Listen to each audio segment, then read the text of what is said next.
Aminata Mensa, 28, sat at the dining table in her parents' elegant home in Accra, trying to enjoy what was supposed to be a normal family lunch. The table looked perfect, with polished cutlery, steaming dishes, and fresh flowers at the center. Her younger brother, Kwesi, laughed loudly at a joke she barely understood, and her mother, Abina, moved around serving food with a smile that didn't quite reach her eyes. Her father, Kojo, leaned back in his chair, a faint smirk playing on his lips.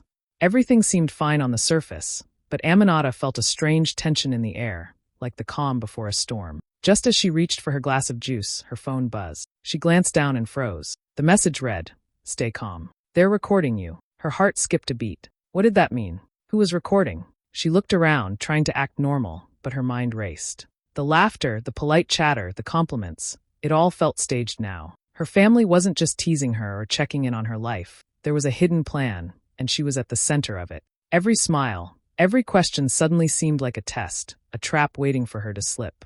Aminata swallowed hard, forcing herself to take a slow breath. She couldn't show fear. She had to stay calm. But deep down, she knew this lunch was about to turn into something much bigger than she ever expected. Aminata sat at the table, her fork hovering over her plate, and started watching her family more closely. At first, she thought she was just imagining it, but now the tiny signs were impossible to ignore. The way her mother, Abina, smiled a little too perfectly as if rehearsed. The quick, almost secretive glances her father, Kojo, shared with Kwesi. And Kwesi himself, laughing a little too loudly, leaning back like he was winning some private game. Every movement, every word suddenly felt calculated, like she was part of a script she hadn't agreed to. Her mind drifted back to the office, to that bitter sting of being passed over for a promotion that should have been hers. Kwesi had taken it, even though Aminata had worked late nights, pitched the best ideas, and made the clients happy. And her parents had praised him openly, in front of colleagues, friends, even strangers, while barely mentioning her contributions. She had brushed it off at first, calling it sibling rivalry, family dynamics. But now, sitting here, the pieces began to fit together. Something was off. Her phone buzzed again in her pocket, and she stole a quick glance. It was Nana Yaboa, her trusted friend and colleague. The message was short, urgent. Stay calm. Observe. Don't let them see you react. Nana had always had her back, but now Aminata realized how important his warning was. She had to pay attention to everything, every laugh, every comment, every question. Nothing was casual. Every joke might have a double meaning. Every compliment could be a trap. Aminata's pulse quickened, but she forced herself to breathe slowly. She began noticing the small patterns. Her father's questions about her career were probing, not curious. Her mother's remarks about her personal life were pointed, loaded with expectation. And Kwesi's teasing wasn't innocent. It was designed to make her flinch, to get her to say something she could later be judged for. The ordinary family lunch she had looked forward to suddenly felt like a minefield. Yet, amid the unease, a spark of determination ignited inside her. She would not be caught off guard. She would watch, remember, and wait. Let them reveal their intentions through their own words and actions. Aminata straightened in her chair, keeping her smile polite, her tone light, her eyes calm. On the surface, she appeared relaxed, laughing along when needed. But inside, she was alert, every sense sharpened. She wasn't just sitting at a lunch table anymore. She was gathering evidence, learning the rules of the game, and quietly preparing for the moment she would turn the table around. The conversation at the table started to shift, and Aminata felt it immediately. What had seemed like casual lunch chatter was turning personal, sharper than before. Her mother, Abina, tilted her head and said, almost playfully, "Aminata, don't you think it's about time you settle down? You're not getting any younger." The words sounded innocent on the surface, but Aminata felt the weight behind them, the subtle pressure to conform to their expectations. Her father, Kojo, leaned back in his chair, swirling his drink, and added casually, Aminata, maybe you could learn a thing or two from Kwesi. Look at his progress. He seems to know how to handle life and opportunities." The comment was wrapped in a compliment, but it stung like a jab. Kwesi, sitting next to him, smirked knowingly and leaned toward her. "Relax, Aminata," he said, with a tone that was far too friendly. "We just want what's best for you." Aminata's pulse quickened. Each remark was layered, carefully designed to make her feel small, uncertain, or defensive. It wasn't just casual conversation. It was a test. Her mother's hints about marriage, her father's comparisons, Kwesi's teasing. All of it was aimed at controlling her emotions, seeing how she would react under pressure. She clenched her fingers around her fork, taking slow, deep breaths to keep calm. Nana's warning echoed in her mind. Stay calm. Respond wisely. She repeated it like a mantra. She refused to give them the reaction they were looking for.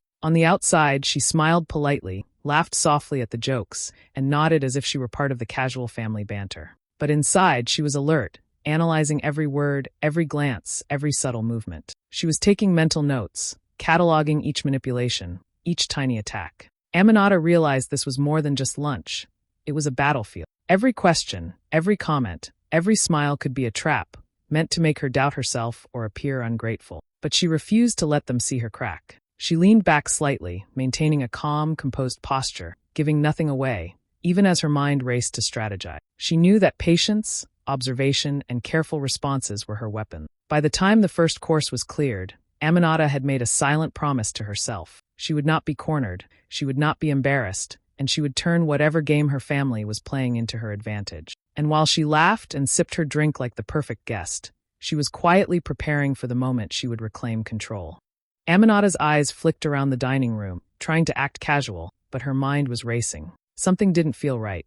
The laughs, the compliments, the perfectly timed question, it all seemed a little too perfect, almost rehearsed. She subtly shifted in her seat, scanning the room for anything unusual. Her heart skipped when she noticed a tiny glint reflecting off a decorative vase on the sideboard. She leaned slightly, pretending to reach for her water glass, and her suspicion was confirmed. Someone was recording her. Her stomach tightened, but she forced herself to stay calm. No sudden moves, no panicked expressions. She needed to see everything clearly, take it all in. She pulled out her notebook from her bag and began to jot down notes in a casual, almost invisible way. Every microaggression, every backhanded compliment, every comment that seemed innocent but carried a hidden edge went onto the page. Her mother's overly cheerful, "Oh, you're just so independent, Aminata."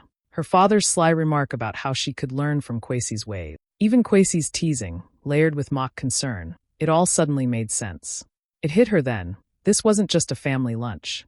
They were trying to create a story, a narrative, using her own reactions against her. They wanted her to look ungrateful, unstable, maybe even unreasonable. And if they could capture it on camera, they might use it to justify controlling her life, her choices, or even her inheritance. She felt a surge of anger, but quickly pushed it down. She couldn't give them the reaction they were hoping for. Calm, careful, observant. That had to be her approach.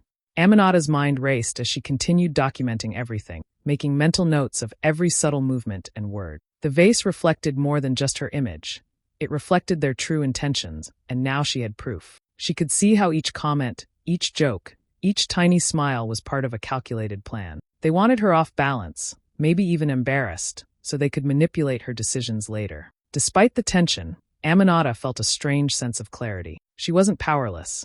She could turn the situation around by staying composed and keeping careful record. She smiled politely at her mother's next comment and responded lightly, hiding the storm that was building inside her. Every move she made now was deliberate. She was observing, collecting evidence, and preparing for the moment when she would no longer be the target, when she would have the upper hand. The conversation took a sharper turn as her father, Kojo, leaned forward, his tone casual but insistent. "Aminata, we need your approval on this new investment. It's a big opportunity, and I think it's best if you sign off today." His words sounded practical, but Aminata sensed the pressure behind them. It wasn't really about the investment. It was about seeing how she would react, testing her patience, and trying to push her into making a snap decision. Kwesi chuckled from across the table, leaning back with a smirk. "You know, Aminata, when you suggested that marketing plan last month, I was just correcting your mistakes.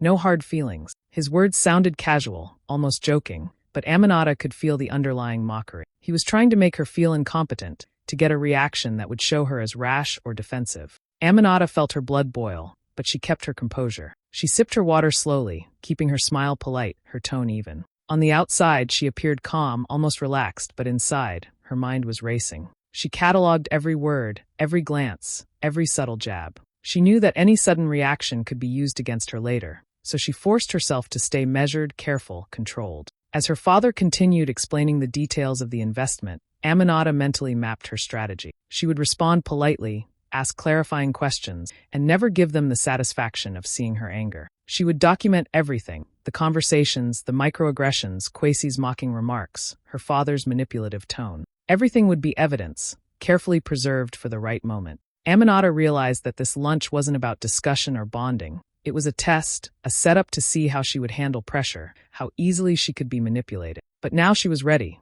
Calm, composed, and aware, she had the upper hand without them even knowing it. Each answer she gave was deliberate, each smile intentional. While her family believed they were leading the conversation, Aminata was quietly controlling it. By the time the main course was finished, Aminata had turned the table in her mind. She wasn't just a guest at this lunch anymore. She was the observer, the strategist, the one quietly gathering the proof she would need. And when the moment came to reveal the truth, she would do it on her terms, calm and collected, leaving her family to reveal their own intentions without her losing control. Aminata's phone vibrated quietly under the table, and she glanced at it without raising suspicion. It was Nana Yaboa again. She answered with a subtle tilt of her hand, careful not to draw attention. His voice came softly through the speaker, almost a whisper. Aminata, I've got the recordings. Every camera, every angle. I've backed it up.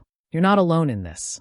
Her chest tightened, and for the first time that afternoon, she felt a spark of relief. She wasn't trapped in this alone. Nana had always been someone she could trust, but hearing that he had solid evidence shifted something inside her. She felt her tension ease just slightly, replaced by a sense of control she hadn't felt when she first sat down at the table. She quickly typed instructions under the table, keeping her phone hidden, telling Nana to secure every piece of footage and back up all emails that could prove what her family was trying to do. Each tap of her fingers was deliberate, careful. She didn't want her parents or Kwesi to suspect that she knew about the recordings. With every word sent, she felt more empowered, more ready to handle what was coming next. Aminata straightened in her seat and took a deep breath. The panic, the worry, the fear that had been gnawing at her for hours began to fade. Now she wasn't just defending herself. She was planning, thinking strategically, turning every manipulation, every sly comment, into information she could use later. The game had changed. She no longer needed to simply survive this lunch. She could turn it to her advantage, one careful move at a time. Her mind raced through possibilities. She could expose the recordings at the perfect moment. She could let her family reveal their intentions through their own words and actions. And best of all, she could remain calm, composed, and untouchable, just as Nana had advised. Even as her mother poured another glass of juice and her father nudged a comment about investments, Aminata smiled politely, listened attentively, and responded with measured words. Inside, she was no longer tense and defensive. She was a strategist, watching the board, calculating each move. With Nana quietly supporting her, she felt unstoppable. Every microaggression, every backhanded compliment, every joke aimed to trap her was now part of her plan. She wasn't just surviving, she was preparing to win. By the time the next course arrived, Aminata knew exactly what she had to do. She had an ally, evidence, and a clear strategy. And while her family thought they were in control, she quietly held all the cards. The balance of power had shifted, and Aminata could feel it, calm, sharp, and ready. The lunch had reached a new level of tension when her father casually invited Uncle Tay, a respected relative, to join in the conversation. "Tay, maybe you can give Aminata some advice," Kojo said, his tone light, but his eyes gleaming with expectation. Uncle Tay leaned in, nodding politely, ready to weigh in on her choices, while Aminata felt the familiar tight knot of unease settle in her stomach. Her mother gave a little smile, as if this was the perfect setup. Kwesi smirked, leaning back confidently. They believed they had orchestrated the perfect scenario, a supportive relative to reinforce their manipulations, making Aminata appear foolish if she reacted poorly. But Aminata was ready. She took a slow breath, letting her calmness settle like armor. When Uncle Tay began offering gentle suggestions about her career and personal life, Aminata responded with her usual polite nod, but then she began weaving her questions carefully. "Uncle Tay," she asked, voice calm, almost conversational, "do you think it's fair for someone to be praised for work they didn't do, while someone else's contributions are overlooked?" She paused slightly, letting the words sink in. Her father's smile flickered. Kwesi coughed, and her mother's hand trembled slightly as she set down her glass. Aminata continued, each question carefully chosen to highlight the hypocrisy without sounding accusatory. "And if someone was encouraged to make decisions for a project they weren't involved in, wouldn't that create confusion rather than progress?" Uncle Tay blinked, sensing the subtle tension, while Aminata maintained a composed, polite tone. She wasn't yelling or raising her voice. She was letting her questions do the work, pointing out manipulations that had been carefully hidden until now. Each question exposed their strategy, their desire to control her reactions, and their attempts to manipulate her through subtle pressure and recorded moments.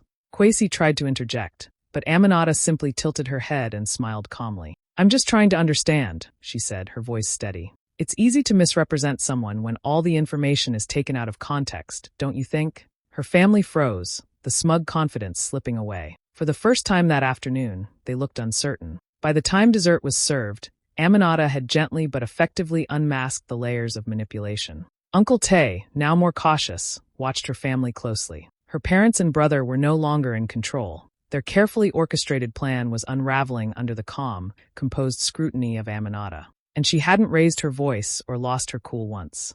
She had let the truth shine through subtly, powerfully, and unmistakably. Aminata leaned back slightly, smiling politely, savoring the quiet shift in the table that had once felt like a trap now felt like a stage where she had taken control. Her family's scheme had been exposed, and she had done it on her terms, calm, clever, and unstoppable. Just as the conversation at the table reached its peak, Aminata's phone buzzed quietly again. She glanced down under the table and saw Nana's message. Encrypted footage is ready. Everything is backed up. She felt a rush of calm power. Slowly, deliberately, she lifted her head and, with a soft smile, said aloud, "Funny, I was just thinking about how interesting it would be to review everyone's comments from today." Her father, Kojo, tensed immediately, trying to keep his tone casual. "Aminata, what do you mean by that?" he asked, but his confident mask faltered ever so slightly. Kwesi's hand froze mid-reach for his water, and he stammered something that didn't make sense. Abina, her mother, turned pale, her fork trembling in her hand. Aminata stayed perfectly calm, letting the silence fill the room for a heartbeat before speaking. "I've seen everything," she said softly, deliberately. Her voice was calm, almost conversational, but it carried an unmistakable edge of authority. She didn't shout.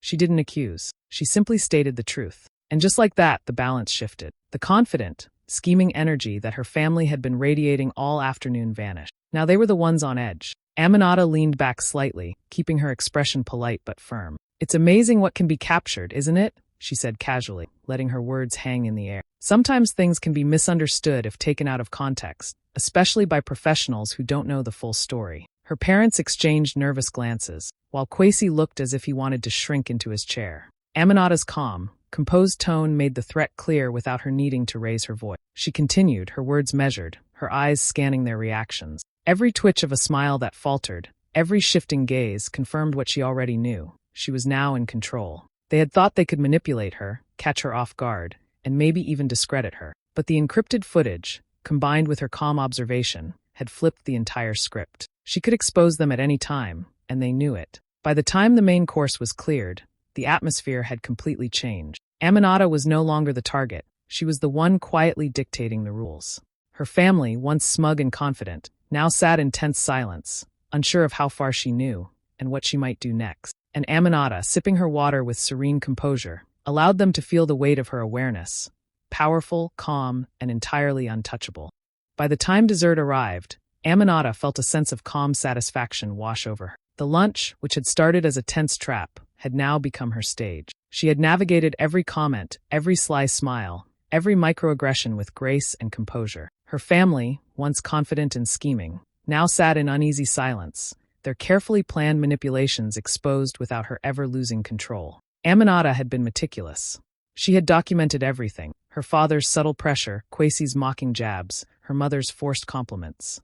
Every glance, every smirk, every whispered comment had been noted, captured, or backed up digitally by Nana. She had a complete record of the afternoon's tactics, a shield and a sword in one. This was more than evidence. It was power, and she wielded it silently, effortlessly. After the lunch, Aminata composed herself and sent a measured, controlled message to her parent. She didn't lash out. She didn't accuse. Instead, she calmly asserted her boundaries, made her expectations clear, and subtly reminded them that she was fully aware of their manipulations. Alongside her words, she included select pieces of evidence, just enough to demonstrate her awareness without creating unnecessary drama. The message carried authority and composure, leaving no doubt that she could not be controlled or underestimated. Her actions that afternoon had transformed her. She was no longer the target of exploitation or subtle bullying at family gatherings. She had claimed respect, authority, and the upper hand, all while staying calm, polite, and strategic. Her family had tried to trap her, but she had turned their game into hers, leaving them unsettled and silent. Among her friends and colleagues, word of the incident spread quickly. Aminata's story became one of admiration and intrigue. People were captivated by how she had stayed composed under pressure, documented every detail, and reclaimed her power without ever seeming aggressive or emotional. She had turned a family ambush into a lesson in strategy,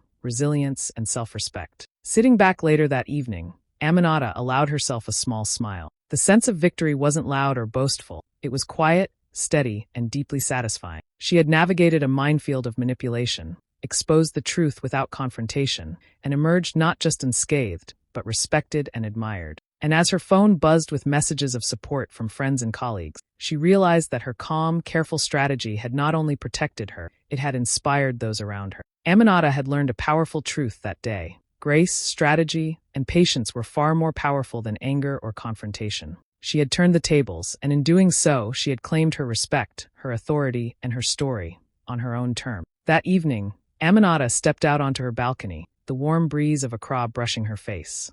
The city lights glittered below, and for the first time all day, she allowed herself to breathe fully. The tension, the manipulations, the silent games of her family, all of it now felt like a lesson she had passed with grace. She leaned on the railing, her thoughts turning over the events of the afternoon. She realized how much she had grown. She had stayed calm under pressure, thinking strategically while everyone else tried to rattle her. She had observed, documented, and acted with precision, showing herself that patience and composure were far stronger than anger or panic. And she had learned the value of allies. Nana's support had been quiet but powerful, a reminder that no one needs to face a challenge alone. Aminata smiled softly, feeling a sense of triumph that wasn't loud or boastful. It was steady and deep. She reflected on the power of silence, of measured action, of intelligence applied at the right moment. The experience had transformed her, not just in how she dealt with her family, but in how she viewed her own strength and resilience. She whispered to herself, almost as if sharing a secret with the night sky. Sometimes the people closest to you forget that silence isn't weakness. It's preparation for the storm. The words carried weight, a quiet declaration of her growth and empowerment. As she gazed out over the twinkling skyline, Aminata felt a calm confidence settle in her chest. She had reclaimed her respect, her boundaries, and her voice. Her story, she knew, would inspire others, friends, colleagues, even strangers, to see that intelligence, patience, and courage could turn even the most complicated, manipulative situations into a moment of triumph. And with that thought, she leaned back, letting the night air fill her with quiet pride and the promise of a future where she controlled her own story.